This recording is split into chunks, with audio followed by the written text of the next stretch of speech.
Yeah. Stop there. Okay, good evening. Welcome everybody to the, July 25th special meeting of the Board of Education.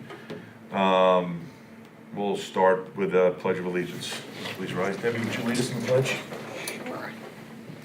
I pledge allegiance to the flag of the United States of America and to the republic for which it stands, one nation, under God, indivisible, with liberty and justice for all.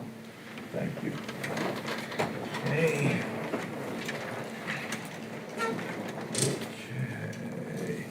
Just notice the emergency exits, there's one in the back of the room, one over here to my right. In the event of an emergency, please follow directions and exit accordingly. This is a smoke-free district and is a hate-free and bully-free school district. We're going to have 2 agenda items, and then we're going to adjourn to executive session, and we don't anticipate having anything in public after that. We'll move on to personnel. Thank you, President Pizzini. The administration recommends approval of personnel changes reflected in schedules B1 through B5. B1 through B5. I'm sorry, H1 I'm sorry, H1 through H5. through H5, thank you. No, it does say B. Wait, But they're labeled H and B. I'm looking at the document. Oh, it's B. It does say B, but the document has H's in it, so the document kept the same. Yeah, it should be H. But it's on the agenda as B, right, Barbara? Right, so the sub items would be H, so it's under, So it's item B.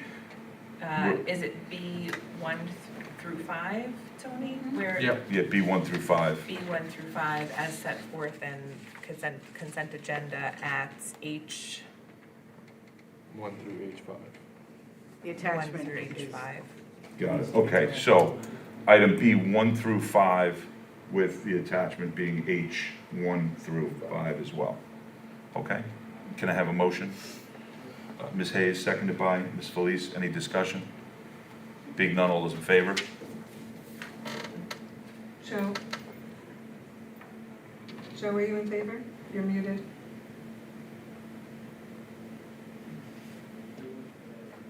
I'm sorry, I haven't been able to hear out of the meeting in Zoom. Okay, oh, I'm sorry. Joe, we have a motion on the table for personnel, B1 through 5. Do you have the agenda in front of you? I do. All right. I approve. All right, so motion carries unanimous. All right, thank you. Next, the administration recommends approval of business items reflected in schedules C1. Item C1, can I have a motion? Ms. DeLello, seconded by Ms. Felice. Any discussion? yes, Ms. Hayes? I have some questions. How many responses did we get to the RFP? Sige, was it 2, 3? Four. Yeah, it's on the memo, 4. Okay. Oh, yeah, there it And is. what was attached today, I only saw the recommendation, but not the actual rating of anybody. Well, the highest score was YMCA. I know, but my question is this: have I overlooked something, or did we not get the information about the other 3 responses to the RFP? Could we just have a little more detail as to the other? I We mean, just provided this memo. And This memo being this 1 page, Yes. that's it, okay. So my question is this: of the other responses, were any of them making a response to provide services at South Haven or services on their own premises? The RFP was for South Haven, so if they didn't provide it at South Haven, we couldn't Okay, move forward with it. I understand. So,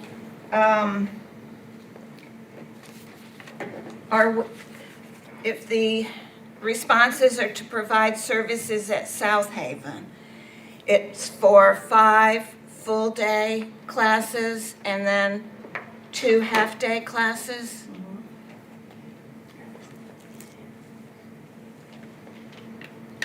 I'm wondering if we can look at whether or not there are other providers who would use their own premises, who would be able and willing to do the half-day programs, thereby giving another full-day class at South Haven, and also expanding the number of students who could be provided UPK services. Well, we're trying to move forward with this, and that's not what was in our RFP.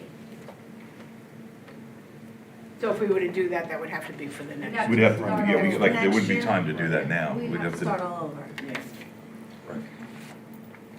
Well, I think it's worth looking into from a business point of view, because if we're providing space to one provider and paying basically a full per pupil charge to that provider,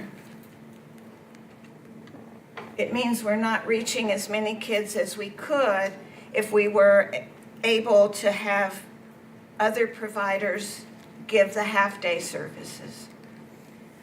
So I think if I understand you correctly, you're saying if we can find half-day providers to provide the program in their own facility, we would have more room to run full-day programs at South Haven? Am I understanding that correctly? And to do half-day programs with the private providers. So if you add up the total number of Yes, and- students, it would be more under that scenario than the way this RFP went out. Have we maxed out our UPK program?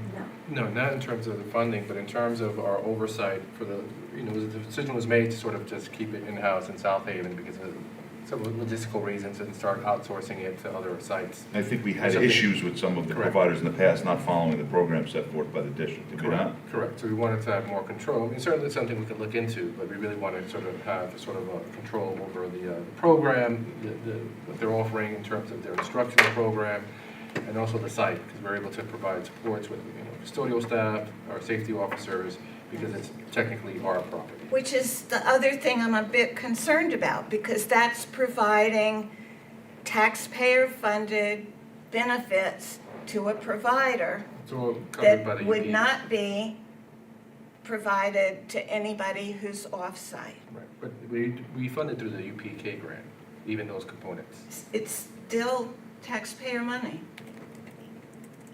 And I would like to see as many kids provided for as possible, so. I guess my question though goes back to, again, we haven't ever been in a situation, unless I'm wrong over the last couple of years, we've never maxed out the seats we've had in the current program since it started. Right. So I get your point, but there have been many years as a district that we tried to promote greater participation, but it never happened. Like, people just didn't sign up for the program. So I think if we had a need, I would agree with you, if we were at capacity and we had waiting lists and we were saying no to people, but I don't think we've ever said no to anybody in our district for a UPK program. Correct. Based on Everybody space. has a seat at least in the half-day programs, and the half-day programs don't fill up. Our full-day programs fill up.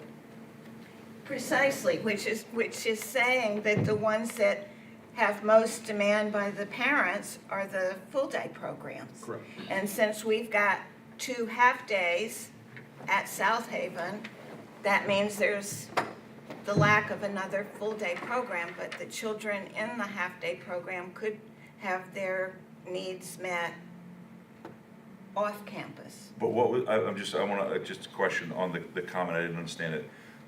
When you said the needs for the full-day program, The demand for the full-day program, because a lot of the people that have been signing up for half-days have done it on default because they couldn't get into the full day.